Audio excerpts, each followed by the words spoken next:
we can't see the structure of the bones related with the structure. So this is not a hoax. No. It is not a hoax.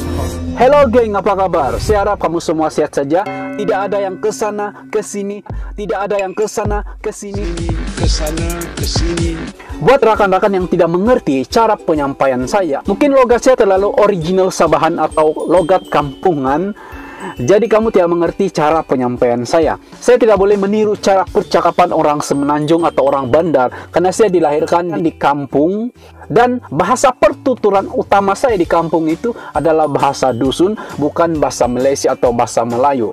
Jadi tidak heranlah cara penyampaian saya itu terlalu kampungan atau logat original Sabahan. Apapun rekan-rekan, terima kasih karena menonton video ini. Terima sekali rekan-rekan dari Semenanjung. Walaupun kamu kurang paham dengan logat original Sabahan saya ini, tapi kamu masih melihat video ini. Terima kasih. Malam ini saya akan berkongsi satu mitos tentang manusia kenit. Ada yang memanggil mereka sebagai peri, jenglot, orang kedil, ataupun sejenis jin. Ada juga orang putih yang memanggil mereka sebagai makhluk asing.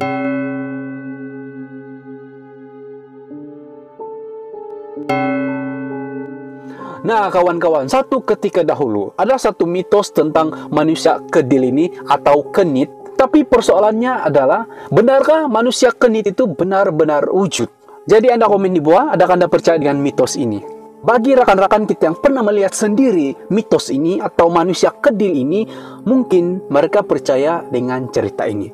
Tapi buat rekan-rekan yang tidak pernah melihat dengan mata sendiri manusia kedil ini, kita mungkin tidak akan percaya dengan mitos ini. Kebanyakan manusia menganggap manusia kedil ini cumalah mitos yang tidak dipastikan kesahihannya. Menurut cerita orang dulu-dulu, orang kenit ini digambarkan seakan-akan merupai manusia. Tetapi kenit ini bersaiz kecil. Mungkin sekecil semut ataupun sekecil tupai. Ada yang mengatakan kenit ini berukuran 3 hingga 7 cm. Ada yang mengatakan 5 inci, 6 inci. Kamu punya berapa inci? Saya kecil saja. Orang kenit ini sangat sukar untuk dilihat karena mereka terlalu laju, terlalu cepat menghilang. Dan mereka sering mengelak dari bertemu dengan manusia karena mereka takut cederahkan. Karena mereka takut mereka takut dicederahkan. Astaga. Mereka juga sukar dilihat karena mereka dikatakan tinggal di alam lain seperti alam bunian. Menurut cerita dongeng juga, kebanyakan yang melihat orang kenit ini adalah anak-anak, bukan orang dewasa. Mungkin saja kenit ini suka melihat atau bertemu dengan kanak-kanak karena size kanak-kanak yang lebih kecil daripada orang dewasa. Kalau di Malaysia, ada beberapa penampakan atau cerita dongeng tentang makhluk kenit ini. Mitos itu terjadi di negeri bersejarah, negeri Melaka. Mereka pernah melihat kenyit di Pulau Besar Melaka. Tapi kalau kita baca di Google, sangat sukar untuk melihat info atau kisah-kisah cerita tentang orang kenyit di Malaysia. Kebanyakan cerita-cerita itu disampaikan secara lisan. Jadi buat rekan-rekan yang ada cerita tentang kisah kenyit ini, Anda boleh komen di bawah. Makhluk kenyit ini juga pernah dilihat di negara Chili di tahun 2002. Ada seorang remaja yang berumur 15 tahun bernama Julio telah mengatakan dia menemui makhluk kenyit ini. Menurut cerita si Julio ini, kenyit ini seperti manusia, ada kepala, ada kaki, ada tangan. Cuma dia bersaiz kecil. Setelah Julio menjumpai makhluk ini, dia telah membawa makhluk kenyit ini bertemu dengan dokter karena dia menyangka kenyit itu atau makhluk yang ditemui itu sedang sakit. Ketika dia membawa kenyit itu berjumpa dengan dokter, dokter sangat terkejut. What is this? Menurut dokter yang merawat orang kenyit ini, dia tidak pernah melihat makhluk seperti ini. Saya juga tidak pernah melihat makhluk seperti ini, dokter.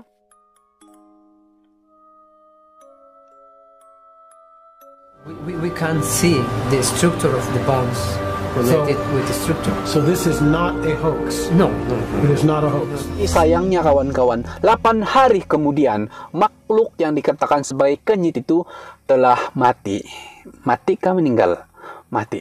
Rangka dia atau bangkai dia telah tiba-tiba menjadi mumia atau mereput menjadi kering, menjadi mumia. Seperti yang kamu lihat dalam gambarnya.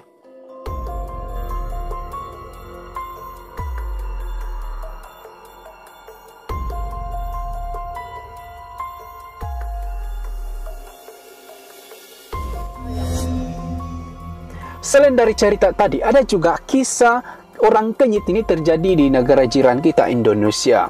Lebih kurang 100 lebih tahun dahulu, ada beberapa penyelidik yang membuat kajian di Taman Negara Kerinci, Sumatera, Indonesia. Mereka mengatakan, mereka telah menemui makhluk berkaki pendek, macam saya, pindik-pindik tegap, dan berlari seperti manusia di hadapan mereka.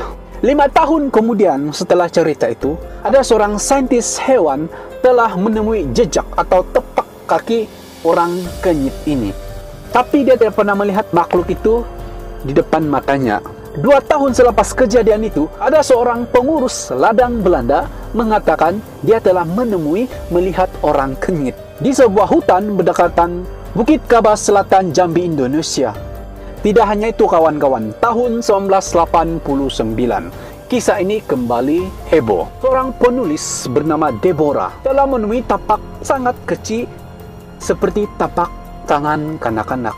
Walaupun dia melihat tapak kaki kenyit itu, dia tidak pernah melihat makhluk itu di depan matanya.